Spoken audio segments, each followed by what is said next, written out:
तिहेरी हत्याकांडाने मुंबई हादरली। दोन कुटुंबाचा वाद आणि या जीवघेण्या हल्ल्यात तिघांचा मृत्यू झालाय।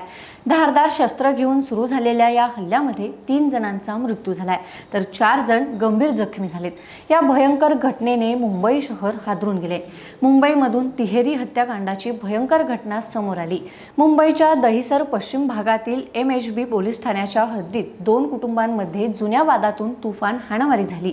धारदार शस्त्र घेऊन सुरू झालेल्या या हल्ल्यामध्ये 3 जणांचा मृत्यू झाला असून 4 जण गंभीर जखमी झालेत। या भयंकर घटनेने मुंबई शहर हादरून गेले। मुंबईतील MHB पोलीस स्टेशन कडून मिळालेल्या माहितीनुसार दुपारी 4:30 वाजताच्या सुमारास नवल गुप्ता आणि हमीद शेख यांच्यात जुन्या वाईट भावनेतून हाणामारी झाली। MHB पोलीस ठाण्याअंतर्गत येणाऱ्या गणपत पाटील नगर येथील झोपडपट्टी परिसरात राहणाऱ्या शेख आणि गुप्ता कुटुंबांमध्ये 2022 पासून वाद वाढले होते। हा वाद पोलीस स्टेशन पर्यंतही गेला होता। पोलिसात दोन्ही कुटुंबियांविरुद्ध गुन्हा दाखल करण्यात आला होता।